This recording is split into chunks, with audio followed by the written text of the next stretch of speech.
Hello there, and welcome to the Sleepy Space-Time channel. Tonight, we'll be exploring the endless blue cradle of our world. We are descending into a realm where the sunlight fades into a gentle twilight and where silence has a physical weight. It is a place of eternal contrast where the water can be as heavy as a mountain, yet allows the largest giants to drift as light as a feather. The ocean is the planet's memory. It is a liquid universe that mirrors the vastness of the cosmos above, holding secrets that have been kept since the Earth was young. It is the ancient pulse that beats against every shore, a rhythm that mimics the very blood flowing through our veins. To look into the deep is to look into a mirror of our own origins, vast, mysterious, and profoundly beautiful. So tonight, we will wander through 100 quiet truths about the deep. We will float from the sun-drenched shallows down to the midnight trenches, collecting fragments of knowledge like smooth sea glass washed up upon the sand. We will let the facts wash over us one by one like gentle waves. If you enjoy these quiet journeys into the wonders of our world, I invite you to like, subscribe, and join us as we explore the universe one sleepy soul at a time. But for now, the tide is rising. The noise of the day is retreating, pulled away by the gravity of rest. Take a deep breath. Let your shoulders drop away from your ears. Unclench your jaw. Let your eyes grow heavy, sinking deeper like a stone settling into soft, white sand. Let your mind soften and surrender to the current. Let's begin. Let us begin with the shape of our world. Science tells us that the ocean covers more than 70% of our planet's surface, but simply hearing that number does not capture the feeling of it. Imagine for a moment that you are drifting far above the Earth, looking down from the quiet safety of space. From this distance, the continents we call home, the vast cities, the mountain ranges, the deserts are merely islands. They are small, solitary fragments drifting in a vast, seamless expanse of blue. The water is the true skin of the world. It is a single, continuous blanket that wraps around the globe, holding everything in its cool, liquid embrace. There are no true walls in the water. The Atlantic flows into the Pacific, which flows into the Indian.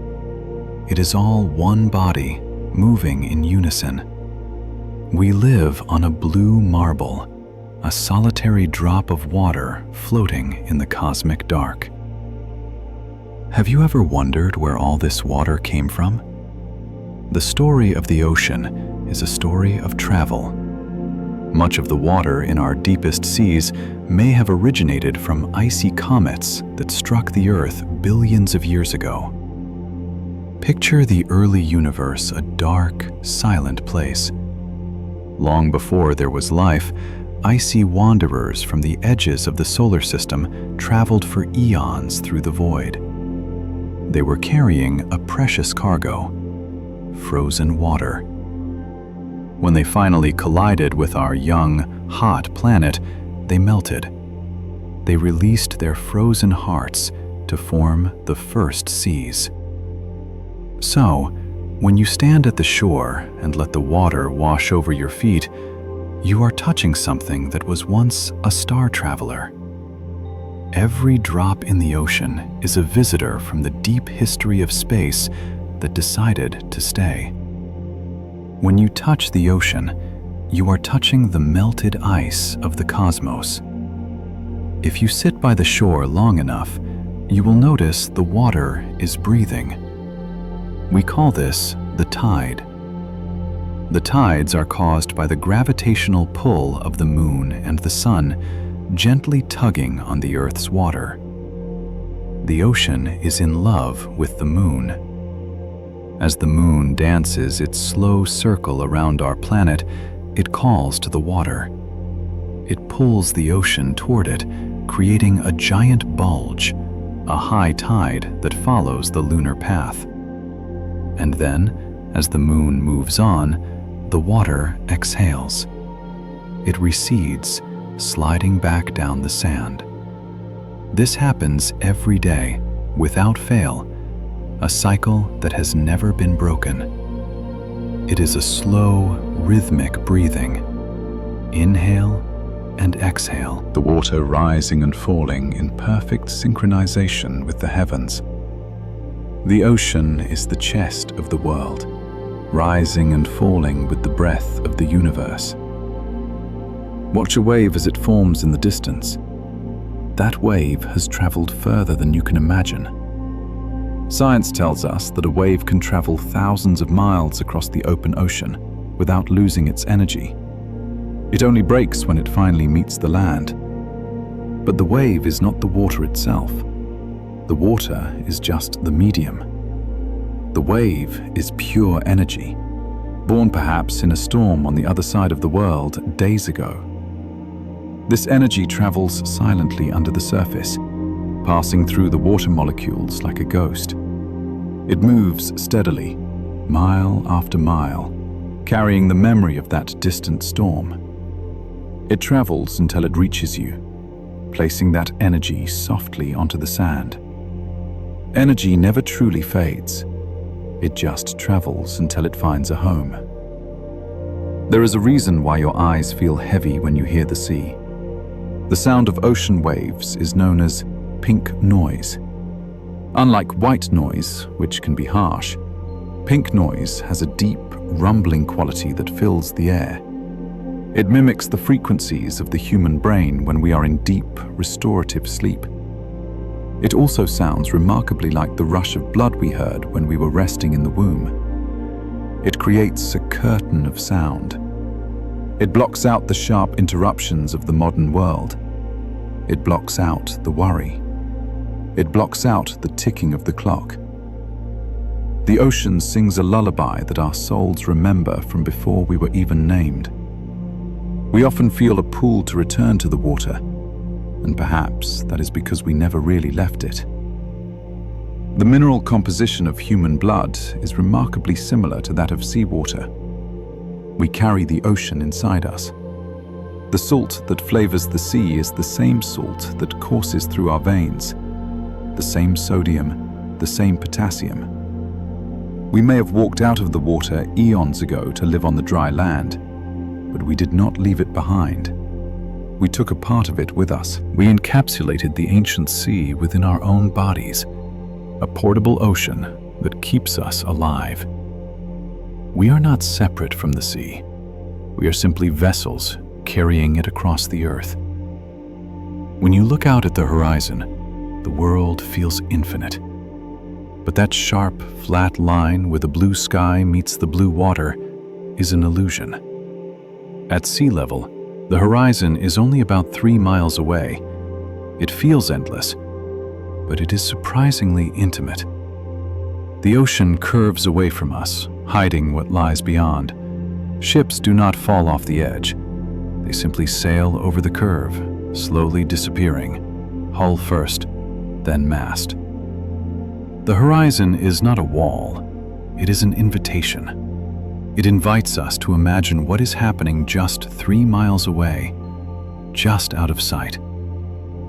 The limit of our vision is not the limit of the world. Mysteries always lie just beyond the curve. If you walk along the beach, you might find a piece of sea glass. This is one of the ocean's most beautiful magic tricks. The ocean takes sharp shards of broken glass, the trash, the accidents, the sharp mistakes of the world, and it accepts them. It tumbles them over and over in the sand and the surf, day after day, year after year, for decades. The friction wears down the sharp points. What was once dangerous becomes soft to the touch. What was once clear and shiny becomes frosted and mysterious. It turns a broken thing into a jewel. The ocean teaches us a lesson about patience. Give your broken pieces to time. Eventually, even the sharpest edges will become smooth. Have you noticed how the air smells different where the waves break? It feels cleaner, lighter. This is because breaking waves release negative ions into the air. As the water shatters against the rocks or crashes onto the sand, it releases these invisible electric charges. When we breathe them in, they increase the serotonin in our bodies. They clear the fog in our minds. They make us feel lighter. The ocean is literally exhaling a medicine. It purifies the atmosphere around it, scrubbing the air clean with every crash of the wave. Even in the crashing and breaking, there is a release of healing. The ocean is the reason our world is gentle enough for life. It acts as a massive heat regulator. The top 10 feet of the ocean holds as much heat as the entire atmosphere of Earth. During the day, the ocean absorbs the fierce heat of the sun. It takes that intensity and hides it deep within its blue layers, holding it safe. Then, at night, when the air turns cold and the sun is gone, the water slowly releases that warmth back into the world. It acts like a warm stone in a cold bed. It keeps our planet from freezing. It keeps the seasons from becoming too harsh. True strength is the ability to hold warmth and release it when the world grows cold. The coastline is a paradox. Mathematicians call it a fractal. This means that it is impossible to measure the exact length of a coastline. If you measure it with a ruler, you get one length. But if you measure around every rock, the line gets longer. If you measure around every grain of sand, the line gets longer still. The closer you look, the more complexities you find. The line between land and sea is not straight. It is an infinite wiggle. It is a complex dance where the solid and the liquid negotiate their boundaries every second. Some things in life are too complex to be measured. They can only be experienced. Finally, consider the color of the sea. Water, in its purest form, is clear. The deep blue or the shimmering gold you see is often just a reflection. Water reflects the sky. On a gray day, the sea is steel. On a sunny day, it is turquoise. At sunset, it is liquid fire. The water has no ego. It simply accepts the light that is given to it. It doubles the beauty of the sky. It catches the clouds and lets them float on the surface. It captures the stars and lets them swim in the deep. To find peace, we can try to become like the water, reflect the light, but let the storms pass over you. As we slip beneath the waves, we enter the epipelagic zone. Scientists call this the sunlight zone. It is the top layer of the ocean, extending down about 200 meters. It is the only part of the sea that the sun can truly touch. Imagine looking up toward the surface from below. The light doesn't just sit there, it dances. It creates a ceiling of moving gold, breaking into shafts of light that pierce the blue water like cathedral windows. In this zone, the water is warm and filled with energy. It is a world of eternal daytime, where the sun plays hide and seek with the ripples above. Most of the marine life we know lives here, bathed in this dappled, shifting glow. Light is a precious gift, and here, life gathers to drink it in. We often think of forests as towering trees on land, rooted in the soil. But the ocean has its own forest, one that is invisible to the naked eye. It is made of phytoplankton, microscopic plants drifting in the billions. Though you cannot see them, they are the lungs of our planet. These tiny, drifting emeralds produce more than 50% of the oxygen we breathe. Take a deep breath in and let it out. That breath was a gift from the sea. While we sleep, while we work, while we live our lives, these microscopic gardens are quietly working in the sunlit water. They are turning sunlight into the very air that sustains us. It is a reminder that the smallest things often sustain the greatest life. Drifting through the warm, tropical waters, we find the great builders of the sea, the coral. Coral may look like rock, but it is actually a colony of tiny, soft animals called polyps. They are the architects of the ocean. By day, they sleep, retracted into their hard shells. But at night, under the cover of darkness, they bloom like flowers. They reach out their tiny, delicate tentacles to feed. Over thousands of years, these soft, fragile creatures build massive reefs, underwater cities of limestone that can withstand the power of the waves. They prove that softness, when given enough time, can build enduring strength. Speaking of coral, consider the Great Barrier Reef off the coast of Australia. It is the largest living structure on Earth. It is so vast, so vibrant, that it is the only living thing visible from space. Astronauts looking down from the silence of orbit see a ribbon of turquoise and bright blue weaving through the darker ocean. It looks like a living brushstroke on the canvas of the world.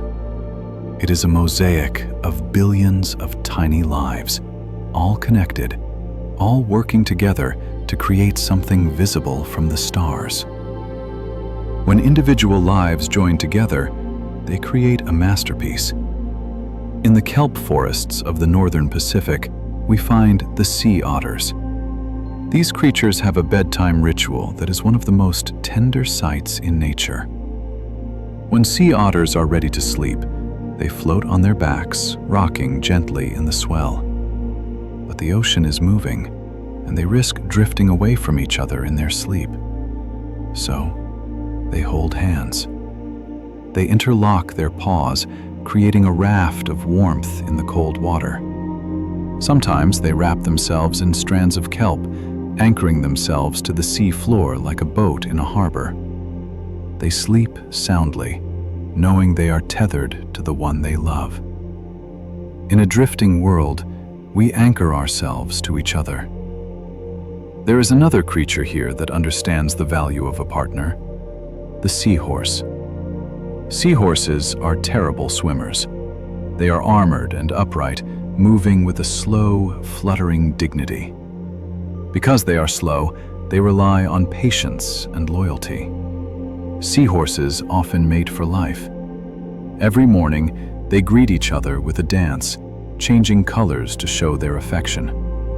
And when they travel through the seagrass, they often link their tails together. Like the otters, they hold on, moving through the current as a pair. It is a slow waltz that lasts a lifetime. Loyalty is not a grand gesture. It is a quiet, steady dance. Picture a pristine, tropical beach with sand as white as sugar, soft, powdery, and warm. This beauty comes from a surprising source: the parrotfish. Parrotfish graze on the coral reefs, eating the algae and the hard limestone skeleton of the coral. Their bodies process this rock, and they release it back into the ocean as fine, white sand. One single parrotfish can produce hundreds of pounds of sand a year. The soft bed you lie on during a beach vacation was created by the appetite of a fish. Nature wastes nothing. It transforms the hard and rugged into the soft and beautiful. Have you ever watched a school of fish move? Hundreds of silver bodies turning at the exact same instant. They never collide. They never crash. It looks like water flowing through water. They possess a sensory organ called a lateral line running down their sides.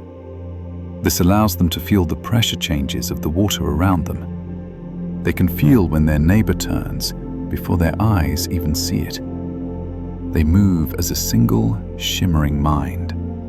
They surrender their individuality to the safety of the group, flowing like a river of silver.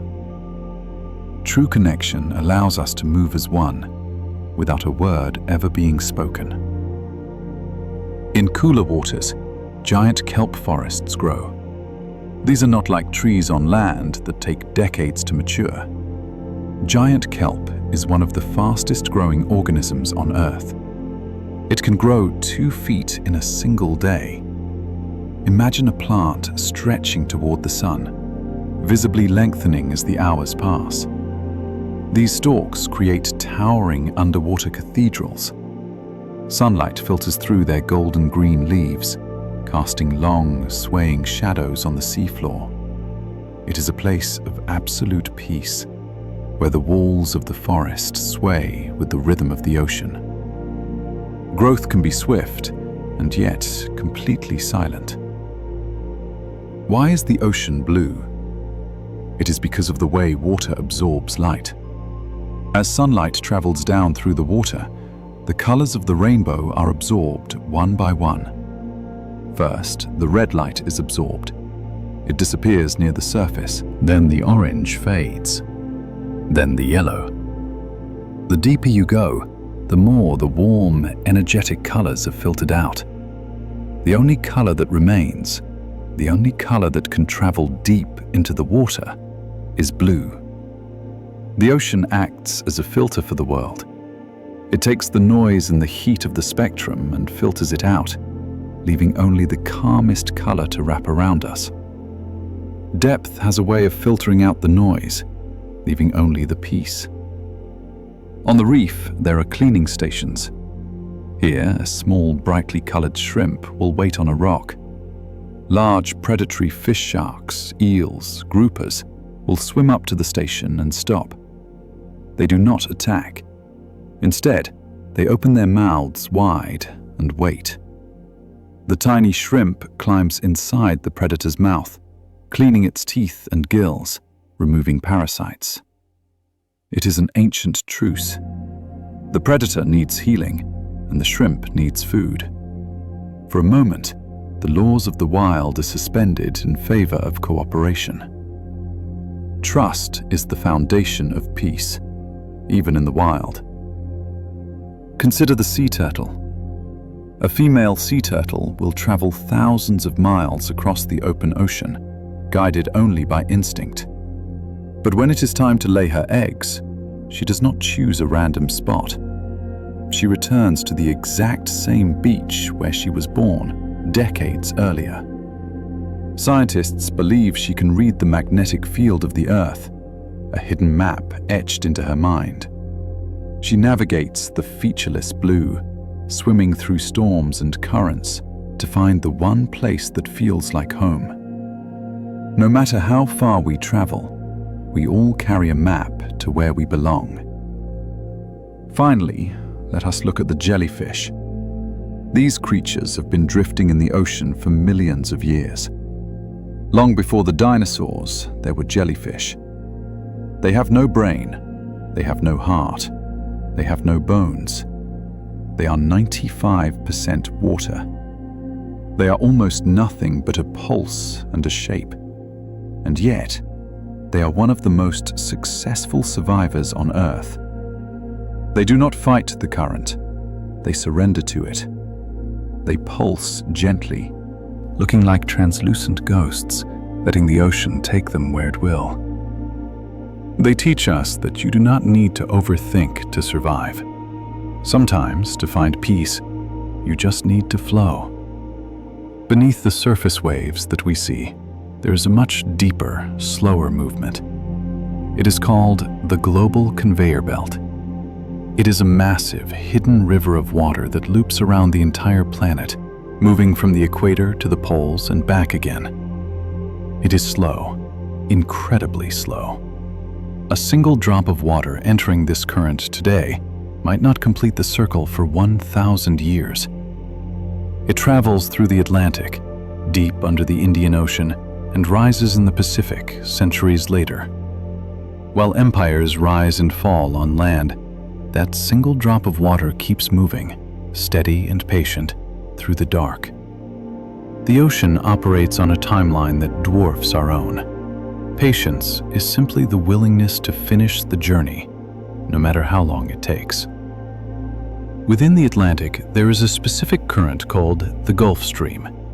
It is a river of warm, blue water flowing through the colder ocean. It is powerful. It moves more water than all the rivers on Earth combined. Imagine the Amazon, the Nile, the Mississippi flowing together, and yet this silent current is greater. It carries heat from the tropics up toward the north, warming the air, softening the winters for millions of people who will never see it. It is an invisible artery pumping warmth to the extremities of the world. Even in the cold, there is always a flow of warmth if you know where to look. Sound travels differently in the deep. There is a specific layer of the ocean about a kilometer down known as the SOFAR channel. Here, sound waves get trapped, bouncing back and forth, traveling for incredible distances without losing energy. A whale can sing a low, mournful note in the waters off the Caribbean, and another whale can hear it off the coast of Ireland. Their voices can travel thousands of miles through the dark. It is a planetary conversation. They are never truly alone, for their songs bridge the distance across the entire world.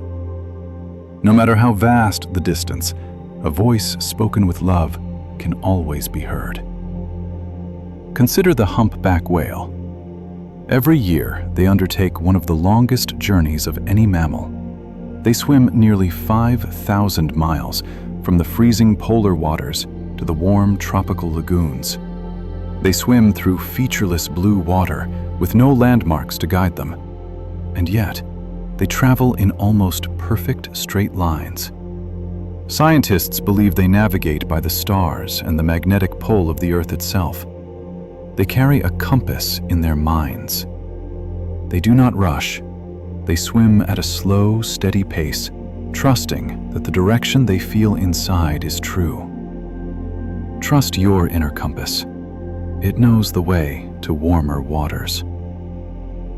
How does a giant sleep in a world where they must breathe air? Sperm whales have a sleeping ritual that looks like a surrealist painting. When they are tired, they dive down deep. They turn their bodies vertical, pointing straight up toward the surface. And then, they simply drift. Groups of massive whales suspended motionless in the blue void, hanging like silent pillars. They sleep in short, deep bursts, hovering between the deep and the air. It is a moment of total suspension, weightless, timeless. True rest is the ability to let go of all effort and simply float. In the open ocean, vision is limited. The blue fades to black. So the dolphins and whales use echolocation. They send out a series of click-sharp rhythmic sounds. These sounds travel out, bounce off objects, and return to them. They paint a picture of the world using echoes. They can see a fish hiding in the sand. They can see the texture of a rock. They perceive the world not through light, but through resonance. They listen to the shape of the silence. When the world gets dark, we must learn to listen more closely to find our way. The largest fish in the sea is not a hunter of large prey. It is the whale shark. It grows as large as a bus, covered in beautiful white polka dots that mimic the stars. Despite its size, it is a gentle giant. It swims slowly with its mouth open, filtering tiny plankton from the water. It does not chase. It does not bite. It simply glides through the abundance of the ocean, trusting that it will be fed. It is a creature of immense power that chooses to be completely peaceful. You can be strong and soft at the same time. Above the waves, there is a constant companion, the albatross. This bird has the largest wingspan of any bird on Earth. It is a master of the air. It can fly for years without ever touching land. It locks its giant wings into place and sleeps while it flies, gliding on the air currents just above the waves. It uses the wind generated by the ocean swell to lift it. It does not flap, it glides. It works with the wind, not against it. To go far, do not fight the wind. Let it carry you. There is only one sea on Earth that has no coastline. It is called the Sargasso Sea. Located in the middle of the North Atlantic, it is defined not by land, but by currents. 4 ocean currents swirl around it, creating a calm, oval center. It is a golden raft. The surface is covered in drifting golden seaweed called sargassum. It is a floating nursery, a resting place in the middle of the wild Atlantic. Baby turtles hide here. Eels travel thousands of miles to spawn here. It is a sanctuary created by the movement of the water itself. Sometimes, the chaos of the world creates a quiet center, a place of perfect stillness. The bluefin tuna is built for one thing: fluid motion. Its body is a marvel of hydrodynamics.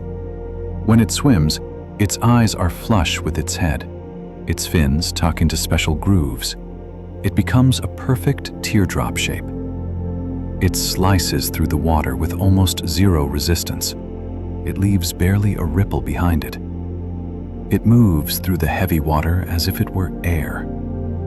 It teaches us the art of non-resistance. When we streamline our lives, when we tuck away the unnecessary things, we can move through difficulties with grace. In the deep, open ocean, food is scarce. But there is a constant, gentle blessing falling from above. It is called marine snow. It is tiny flakes of organic matter, remnants of life from the sunlit surface drifting slowly down into the dark. It falls continuously, like a soft, silent blizzard in the abyss.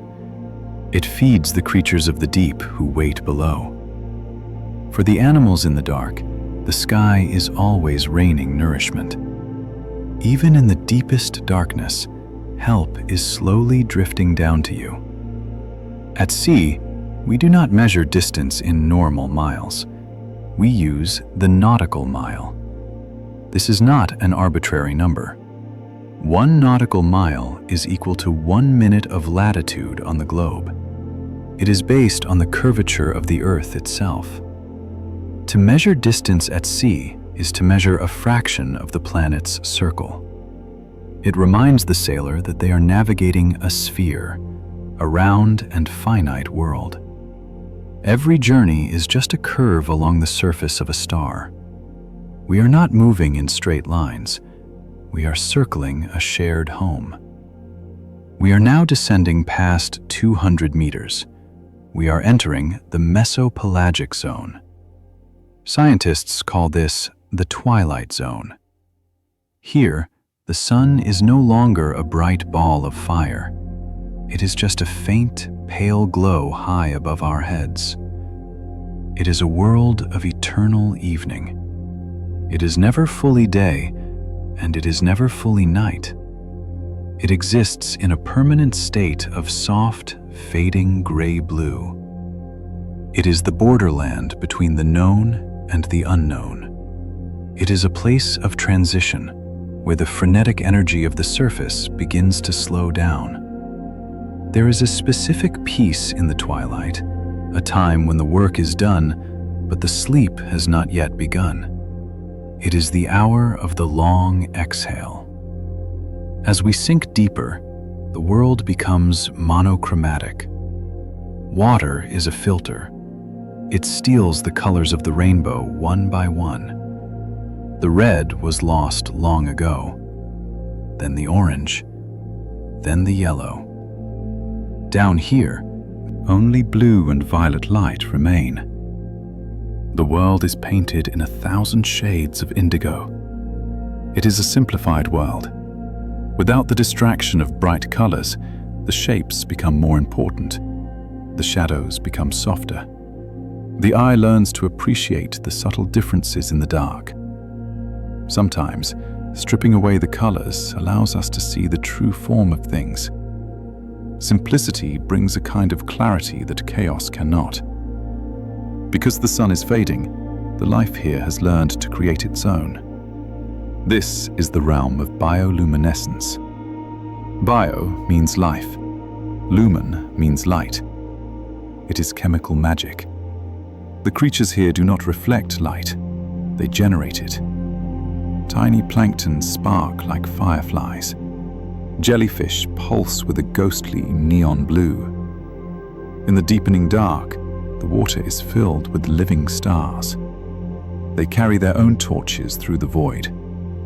They prove that darkness is not an obstacle, it is a canvas. We all possess the capacity to generate our own light when the world around us grows dim.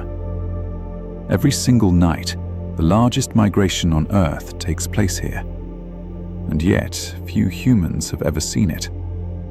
It is not a migration of distance across the plains, but a migration of depth. As the sun sets above, billions of deep-sea creatures, fish, krill, squid, begin to swim upward. They rise from the dark depths toward the surface to feed under the cover of night. They are like a living tide, rising to the moon. And then, as the sun begins to rise, they retreat back down into the shadows for safety.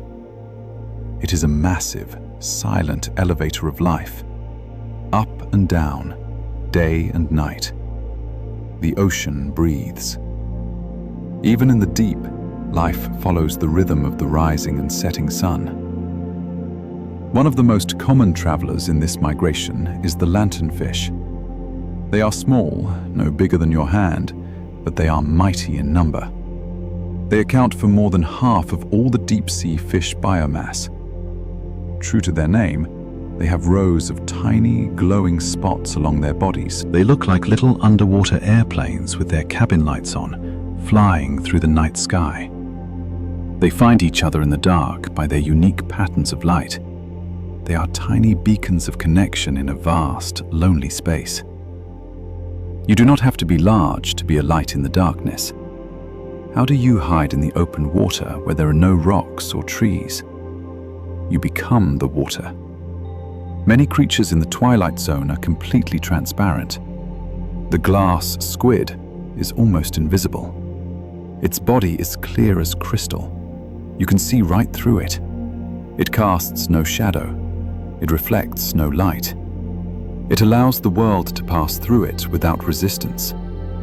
It does not try to block the light. It lets the light journey through it. There is a safety in transparency. When we have nothing to hide, we have nothing to fear. To see in this dim light, you need to change your perspective. The fish here often have enormous eyes. Some have eyes that are tube-shaped, pointing permanently upward. They are always looking up toward the faint silhouette of the surface. They are hypersensitive, catching the very last photons of sunlight drifting down from above. They are masters of focus. They ignore the darkness below to focus entirely on the faint light above. Hope is simply the discipline of looking for the light, no matter how faint it becomes. There is a barrier here that you cannot see, but you can feel. It is called the thermocline. It is the invisible line where the warm surface water meets the deep, cold water. If you were diving, you would feel a sudden, sharp drop in temperature. It is like stepping into a walk-in freezer. This cold layer creates a density difference, acting like a false floor. Sound bounces off it. Submarines can hide beneath it. It is a blanket of cold that separates the frantic surface world from the slow, deep world. Boundaries are often invisible, but they are necessary to keep the deep places safe and still.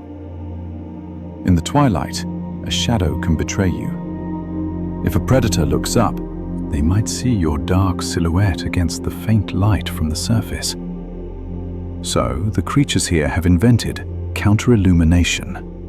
They have lights on their bellies.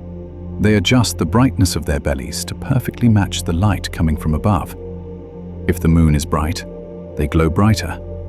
If a cloud passes, they dim. By glowing, they erase their own shadow. They blend perfectly into the background light, They disappear by becoming part of the light. Harmony is the art of matching your energy to the world around you. Drifting through these waters is a creature called the siphonophore. It looks like a long, delicate string of pearls, sometimes stretching longer than a blue whale. But it is not one animal. It is a colony of thousands of tiny individuals called zooids. Each tiny part has a specific jobs. Some are for floating, some for feeding, some for reproduction. They are physically connected, functioning as a single, beautiful entity. They cannot survive alone. They are bound together by necessity and cooperation. They drift through the dark as a living chain of community. We are all distinct, yet we are all part of the same long, drifting story. This is the home of the legend. The giant squid lives here, patrolling the dim waters. For centuries it was a myth, a sea monster told in sailors' tales. But it is real. It has eyes the size of dinner plates, the largest eyes in the animal kingdom, to spot the faint bioluminescence of its prey. Despite its size, it is not a loud monster. It is a silent, buoyant glider. It uses ammonia in its body to float effortlessly. It is a shy giant, preferring the solitude of the deep to the attention of the surface. Just because something is hidden does not mean it is not majestic. Magic still exists. It just prefers the quiet places. As the temperature drops, the pace of life slows. Metabolism slows down. The hearts of the fish beat slower. They move with a deliberate, lethargic grace. They do not waste energy. They hang in the water, waiting rather than chasing. They've learned that in the deep, patience is more valuable than speed. There is no rush here. The clock ticks slower. The urgency of the surface world evaporates. There is a deep rest in simply slowing down your own internal rhythm. We mentioned the marine snow before, but here in the twilight zone it is most visible. If you shine a light, the water looks like a snowy December night, white flakes drifting endlessly down. It creates a feeling of winter, of quiet hibernation. It is a reminder that everything is recycled. The energy from the sun, absorbed by the plankton above, is now falling as mana for the deep. It is a continuous gift from the surface to the depth. It is a silent, gentle provision that never ends. Close your eyes and imagine the snow falling in the dark water. Quiet, soft, endless. We have now descended past 1,000 meters. We've crossed into the bathypelagic zone. This name comes from the Greek word bathos, meaning deep. It is also known as the midnight zone. Here, the sun is a memory. Even the faintest photons of blue light have been absorbed by the water above. The darkness here is absolute. It is perfect. It is not a frightening darkness. It is a resting darkness. Think of it as a heavy velvet curtain that has been pulled shut to block out the world. It is a place of eternal sleep where the day never breaks to disturb the peace. Sometimes, total darkness is the most comforting thing of all. Down here, the water is heavy. The weight of the ocean above us is immense. The pressure is more than 100 times greater than at the surface. To us, this sounds crushing, but to the creatures who live here, it is simply a hug. They do not fight the pressure, they are built for it. Imagine lying under a very heavy, weighted blanket. The pressure holds you still. It keeps you grounded. It prevents sudden movements. The deep ocean holds its children tight, wrapping them in a layer of density that keeps them safe. There is comfort in being held by something larger than yourself. How do animals survive this immense weight? The answer is simple. They become soft. You will not find hard bones or air-filled spaces here. Air would be crushed. Hard bones would snap. So the creatures of the midnight zone are gelatinous. They are made mostly of water. They match the density of the surroundings perfectly. Because they are made of water, the water cannot crush them. They do not resist the environment. They become one with it. They flow, they wobble, they drift. Softness is the ultimate defense against pressure. In this absolute blackness, we find the anglerfish.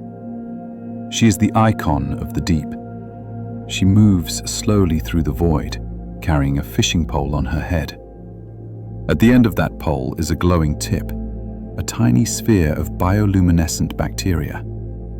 It is the only light for miles. She does not hunt with speed. She hunts with patience. She hangs motionless in the dark, dangling her little star, waiting for curiosity to bring the food to her. She is a lonely astronomer, carrying her own private moon through the universe. Patience is a light that attracts what you need. The gulper eel is a strange shape. It has a small, slender body, but an enormous mouth. Its jaw is loosely hinged, allowing it to open wide enough to swallow things much larger than itself. This is not greed, it is necessity. In the deep, meals are rare. You might only eat once every few months. So when an opportunity arrives, you must be ready to accept it all. The gulper eel teaches us to be open. When the universe offers you a gift, do not be afraid to open wide and receive it. Make space for abundance, even in the scarce times. If you turned on a flashlight down here, you would see something surprising. Many of the shrimp and fish are bright red. Why be red in the dark? Physics holds the answer. Red light is the first color to be absorbed by water. It cannot travel deep. Therefore, in the deep ocean, there is no red light to reflect off them. So, to the eyes of a predator, a red animal looks completely black. They blend perfectly into the shadows. Their bright color is actually their cloak of invisibility. Sometimes, what makes us stand out in the light is exactly what protects us in the dark. Since there is no sunlight, the animals use their own bodies to communicate. Bioluminescence is the language of the deep. Some squids flash specific patterns to say, "I am here." Others release glowing clouds to confuse predators. It is a silent conversation of flashes and pulses. Imagine a conversation where every word is a sparkle. It is like blinking a flashlight across a dark valley to a friend. Even in the deepest isolation, life finds a way to say, "I exist." In the cold, dark waters of the north, the Greenland shark swims. It is one of the slowest sharks in the world. It moves so sluggishly that it is sometimes called the sleeper shark. But its slowness is its superpower. By moving slowly and living in the cold, it ages incredibly slowly. Scientists have found Greenland sharks that are over 400 years old. They were born before the United States was founded. They are living time capsules, drifting through the centuries in a half-sleep. They teach us that rushing leads to burning out. To live a long life, take it slow. Drifting above the seabed is a creature that looks like a cartoon, the Dumbo octopus. It is named after the elephant with the big ears. It has two large fins on its head that flap slowly like wings. It does not jet propel like other squids. It hovers. It glides. It looks like a ghost gently haunting the abyss. It uses very little energy, flapping its ears to steer through the silence. It brings a touch of whimsy to the serious darkness. Even in the most serious places, there is room for gentleness. The vampire squid has a terrifying name, Vampiroteuthis infernalis. It translates to the vampire squid from hell. But this name is a lie. This creature is not a predator. It does not drink blood. It is a gentle scavenger. It drifts through the water, collecting the marine snow we spoke of earlier on two long, sticky filaments. When it is scared, it does not attack. It turns itself inside out, wrapping its body around itself like a pumpkin. It reveals soft spines to look unappetizing. It is a shy creature with a scary name, just trying to clean up the snow. Do not judge a soul by the name the world has given it. Metabolism is the fire of life, but down here, the fire burns very low. Food is so scarce that many animals enter a state of semi-hibernation. They can slow their heart rates down to just a few beats per minute. They can wait, and wait, and wait. They exist in a state of suspended animation, somewhere between living and dreaming. They do not worry about when the next meal will come. They simply exist. They trust their bodies to endure the wait. There is a peace in simply pausing, in letting the engine idle. Sound travels faster in water than in air, over 4 times faster. But despite this, the midnight zone is a quiet place. There are no crashing waves, no wind, no engines. Just the occasional click of a whale or the snap of a shrimp. It is the silence of a cathedral. It is the silence of a vast underground library. The water insulates everything, dampening the vibration. It is a place where you could hear your own heartbeat. It is a place where the mind can finally stop reacting and just be. Silence is not empty. It is full of answers. We have finally reached the bottom. This is the abyssal plain. It is the flattest place on Earth. Imagine a desert that stretches for thousands of miles, but instead of sand, it is covered in soft, fine silt. It is smoother than any parking lot, flatter than any Kansas wheat field. It covers more than 50% of the Earth's surface. It is vast, silent, and featureless. If you walked here, your footprints would remain undisturbed for 1,000 years. It is a landscape of perfect stillness. It reminds us that underneath the chaos of the waves, the foundation of the world is flat, calm, and waiting. We often think the Rockies or the Himalayas are the great mountain ranges of our world, but they are dwarfs compared to what lies here. Winding its way across the ocean floor is the mid-ocean ridge. It is an underwater mountain range that wraps around the globe like the seam on a baseball. It is 40,000 miles long. It is the longest chain of mountains in our solar system, and yet almost no one has ever seen it. It stands silently in the dark, its peaks rising miles high, never breaking the surface of the water. It creates a spine for our planet, holding the oceans apart. True greatness often goes unseen. It does the work of holding the world together without ever asking for applause. At the center of this great ridge, the Earth is opening up. This is where the planet makes new skin. Molten rock magma slowly rises from deep within the Earth's mantle. It pushes up between the tectonic plates. As soon as the hot rock touches the cold seawater, it freezes instantly. It turns into solid stone. This is how the ocean floor is born. The Earth is constantly renewing itself, stitching itself back together with fire and water. We are living on a planet that is still under construction, still growing, still healing. Renewal is not a one-time event. It is a constant process. When this fire meets the water, it creates gentle shapes. The lava does not explode. It oozes out slowly, cooling into round, bulbous shapes. Geologists call this pillow lava.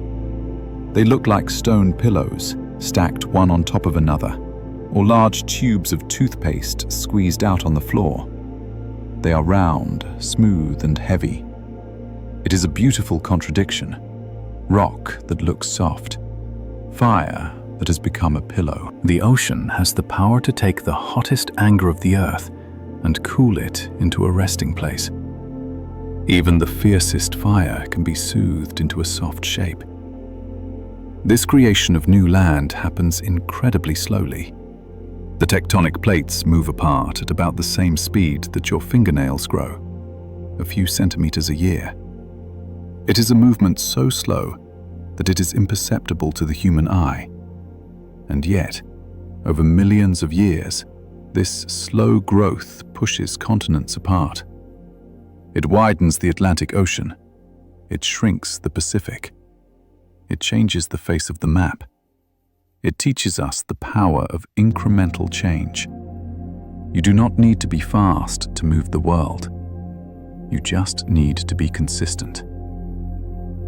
The floor of the abyssal plain is covered in a thick layer of sediment.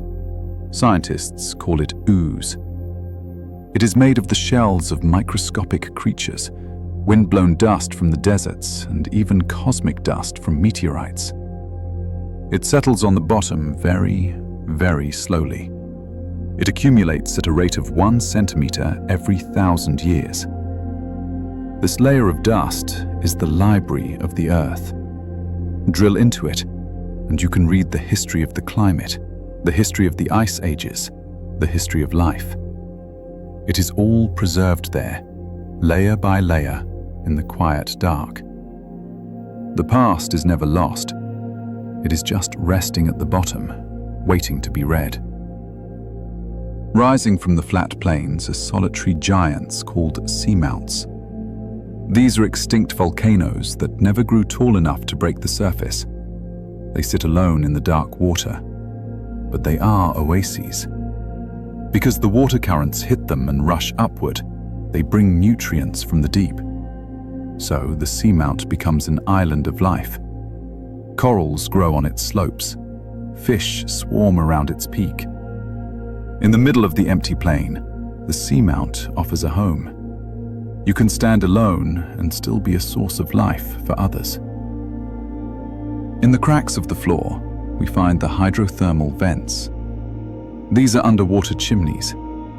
Seawater seeps down into the earth, gets heated by the magma, and shoots back up. It is superheated, filled with minerals like sulfur and iron. It looks like black smoke billowing out of a chimney in the night. It creates a hot, toxic cloud. But amazingly, life loves it here. Strange white crabs and giant tube worms huddle around the heat. They find warmth in the coldest place on Earth. They find life in the toxic smoke. Warmth can be found in the most unlikely places, if you know where to huddle. The life around these vents is special. Every other creature on Earth relies on the sun. Plants eat sunlight. Animals eat plants.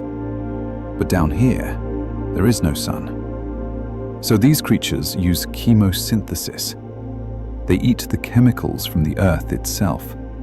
They convert the sulfur from the vents into energy. They prove that life does not strictly need the light from above. It can draw strength from the fire below. There is always more than one way to survive.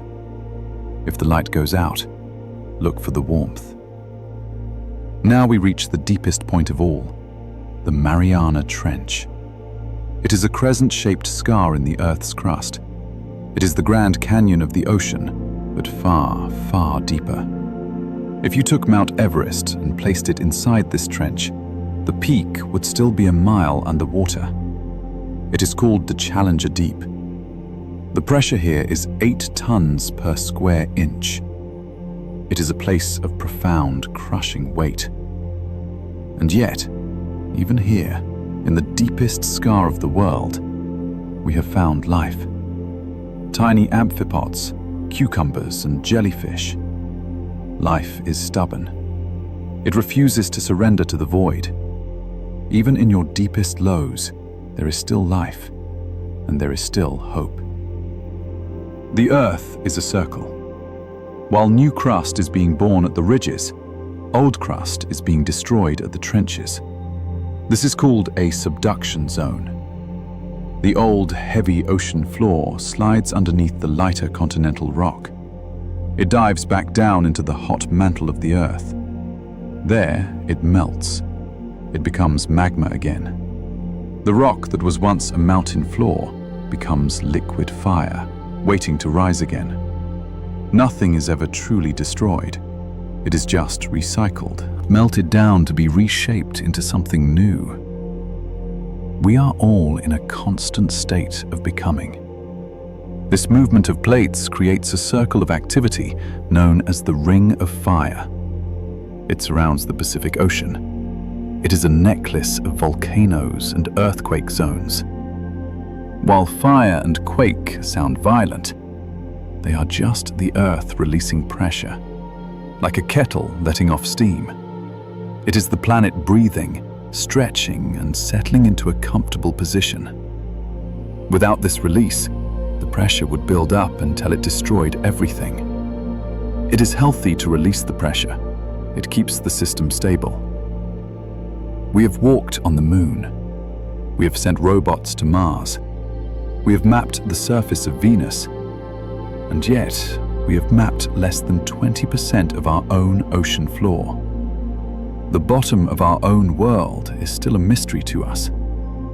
There are mountains down here we have never named. There are valleys no human eye has ever seen. We live on a planet that still keeps secrets from us. And that is a beautiful thing. It means there is still magic left to find. It means the age of exploration is not over. Sleep well, knowing that the world is still full of mysteries waiting for you. The word plankton comes from the ancient Greek word planktos. It translates to drifter or wanderer. We often think of plankton as a specific type of animal, like a shrimp, but it is actually a category of behavior. Any living thing that cannot swim against the current is plankton. It includes plants, animals, bacteria, and jellyfish. They are the ultimate travelers. They have surrendered all control to the water. They do not decide where they are going. The ocean decides for them. To be a plankton is to trust the journey completely. There is a freedom in letting go of the steering wheel and letting the current carry you. If you took a single drop of seawater and looked at it under a microscope, you would not see empty water. You would see a bustling metropolis. A single teaspoon of seawater can contain 1 million living organisms. There are tiny worms, miniature crabs, drifting plants, and single-celled hunters. It is a crowded, vibrant universe, smaller than your fingertip. While we look up at the stars and feel small, there are billions of lives looking up at us, to whom we are giants. Every scale of reality is full of life. No space is truly empty. Life fills every corner of existence. One of the most beautiful forms of life in the ocean is the diatom. These are single-celled algae, but they are special because they build houses for themselves. They extract silicae, the same material as sand and quartz, from the water. They use it to build intricate, transparent shells made of pure glass. Under a microscope, they look like jewelry boxes, stars, ribbons, and fans. They are perfectly geometric. They are tiny cathedrals of glass drifting in the blue light. They prove that nature values beauty, even when no one can see it. You can build a beautiful life, even if you are the only one who knows the walls are made of glass. There is another tiny drifter called the coccolithophore. Instead of glass, they surround themselves with tiny plates of white calcium carbonate. They look like microscopic balls of armor. When they die, these tiny white plates sink to the bottom. Over millions of years, they pile up. The white cliffs of Dover in England, those massive, blindingly white walls of rock, are made entirely of these microscopic skeletons. Billions upon billions of tiny lives, compressed by time, became a mountain that defines a continent. Small things, when gathered together, become immovable mountains. Have you ever closed your eyes and smelled the ocean air? That distinct, sulfurous, salty smell that instantly relaxes you? That smell is not the water itself. It is a gas called DMS, dimethyl sulfide. It is released by microscopic plankton when they are eaten or when they die. It is the perfume of the microscopic world. Seabirds use this scent to find food from miles away. It is a signal that life is happening below the waves. The air we breathe is perfumed by the work of the smallest things. Many of the giants we know started their lives here, as invisible drifters. A baby sunfish, which grows to be as heavy as a car, starts as a tiny spike ball the size of a sprinkle. A baby crab looks like a tiny alien helmet with a spine. They float helplessly in the plankton cloud, vulnerable and small. They are hidden in the crowd, waiting for their time to grow. Every giant you have ever seen began as something fragile. Do not despise small beginnings. They contain the blueprints of greatness. If you disturb the water at night in certain bays, it glows blue. This is the work of dinoflagellates. These are tiny plankton that act like burglar alarms. When they are disturbed by a wave, a boat, or a predator, they flash a bright blue light. They are trying to startle the intruder, but to us, they create a galaxy in the water. They turn a dark ocean into a field of liquid stars. They transform the energy of a crash into a burst of light. When life disturbs you, try to respond by shining. Long before there were trees or grass or flowers, there was cyanobacteria, blue-green algae. These tiny bacteria were the first things to figure out how to eat sunlight. They invented photosynthesis billions of years ago. They breathed out the first puffs of oxygen. They slowly changed the atmosphere of the entire Earth, turning a toxic sky into a blue one. They made the air that allows us to sleep tonight. We are breathing the legacy of their work. One small innovation can change the atmosphere of the entire world. It seems like a paradox. The largest animal to ever live, the blue whale, eats almost exclusively the smallest animals. It eats krill, which feed on the microscopic diatoms. The whale does not hunt singular prey. It opens its mouth and engulfs the cloud of life. It connects the two ends of the size spectrum. The microscopic sustains the massive. Without the tiny glass houses of the diatoms, the heart of the whale could not beat. We are all connected in a chain of dependency. The strong rely on the small, just as much as the small rely on the strong. There is a creature called a radiolarian. Like the diatom, it builds a skeleton of silica, but its shape is spiky and complex. It looks like a tiny, intricate snowflake that never melts. When they die, they sink slowly. Because they are made of glass, they do not decay quickly. They fall through the dark water like dust motes in a sunbeam. They cover the deep ocean floor in a layer of radiolarian ooze. The bottom of the ocean is a carpet of beautiful, forgotten snowflakes. Beauty that is created to last will eventually find a resting place. The ocean is full of viruses and bacteria. We often think of these as bad germs, but in the ocean, they are the recyclers. When a plankton dies, bacteria break it down immediately. They dissolve the body, releasing the carbon and nitrogen back into the water. This allows new life to grow. They are the engine of renewal. They ensure that nothing is wasted.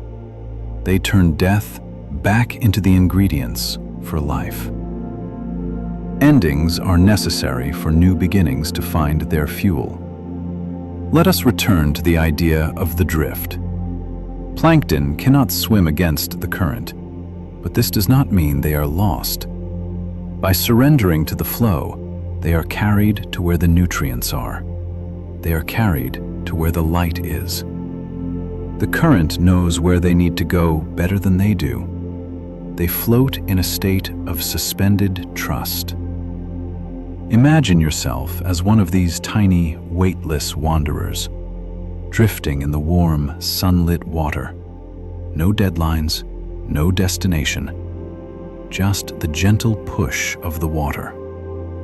Sometimes, the best way to get where you are going is to stop swimming and just float. The ocean does not stay in the basin. Every second, millions of tons of water are silently lifting into the air. We call this evaporation, but think of it as the ocean's spirit rising. The sun warms the surface, and the water molecules loosen their grip on one another. They transform from heavy liquid into light, invisible vapor. They rise effortlessly against gravity. They leave the salt behind and ascend into the sky as pure, fresh ghosts. It is a silent, upward river that never stops flowing. To rise, you must be willing to let go of what weighs you down. When you look up at a fluffy white cumulus cloud drifting lazily across the blue sky, you are looking at a floating ocean. That cloud is made of water that was once crashing against a reef or sleeping in a trench. Now, it is flying. A single average cloud weighs about 1 million pounds, and yet it floats effortlessly. It proves that even heavy burdens can become light if they change their form. The water has learned to fly.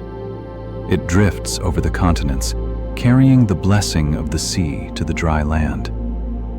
We are all capable of transformation. We can all learn to fly in our own way. Eventually, the cloud becomes too heavy to float. It releases its burden. Rain is simply the ocean coming home to the earth. It falls softly on the forests, the deserts, and the rooftops. It is a gift. Without this gift, the continents would be barren dust. The ocean gives itself away to keep the land alive. It is an act of supreme generosity. It gives without asking for payment, knowing that eventually the water will return to it. True generosity is a cycle. What you give away will always return to you. Watch a river flowing. Why does it move? Gravity pulls it, yes, but poetically, the river is moving because it misses the sea. Every drop of water in every river on earth is on a pilgrimage. It is rushing over rocks, winding through valleys, pushing past cities, all to get back to the source. The river is just the ocean stretching its fingers inland. The journey may be long and the path may be winding, but the destination is certain. We are all flowing toward a place where we can finally rest and be whole. Why is the ocean salty? It is because the ocean is the final resting place for the mountains. As rain falls on rocks and mountains, it slowly erodes them. It dissolves tiny amounts of salt and minerals from the stone. The rivers carry this salt into the sea. The water eventually evaporates to leave, but the salt stays forever. The ocean is a collection of the memories of the land. It holds the dissolved history of every mountain range that has ever stood. The ocean preserves what the land loses. Nothing is truly lost. It is just gathered in a different place. Once a drop of water sinks into the deep ocean, it stays there for a long time. Scientists call this residence time. A single drop of water can stay in the deep Pacific for over 3,000 years before it sees the sunlight again. Imagine that. 3,000 years of quiet darkness. 3,000 years of slow, drifting peace. It is not stuck. It is resting. It is taking a long, deep breath before it has to rise and become rain again. There is no rush. You are allowed to rest for as long as you need. We speak of the Amazon rainforest as the lungs of the planet, but the ocean is the heart.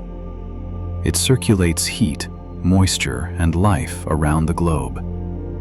It beats with the tides. It pumps the currents.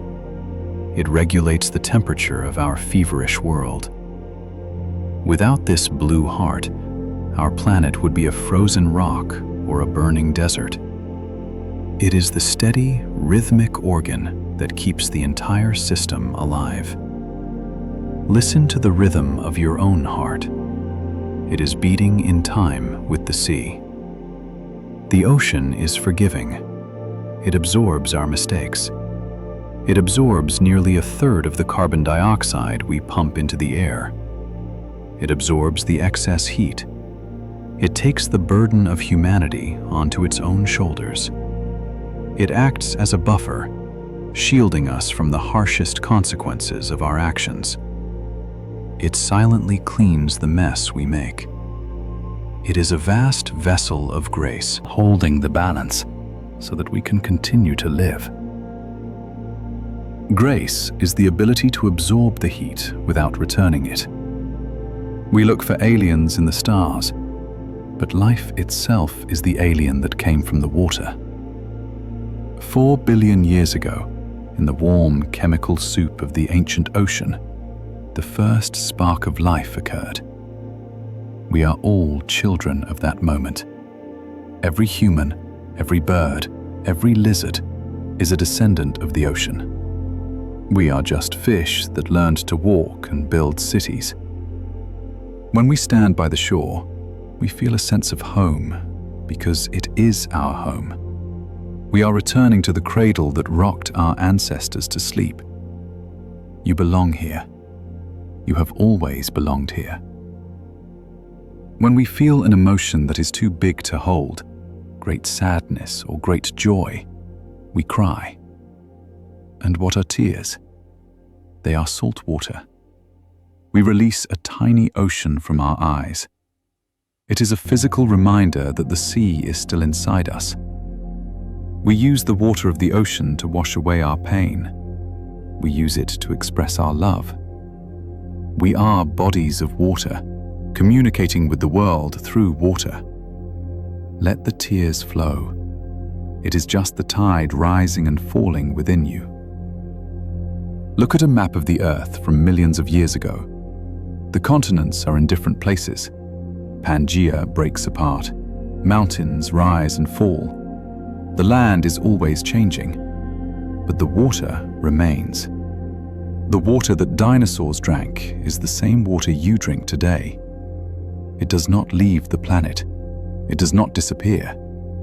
It is the one constant in a world of change.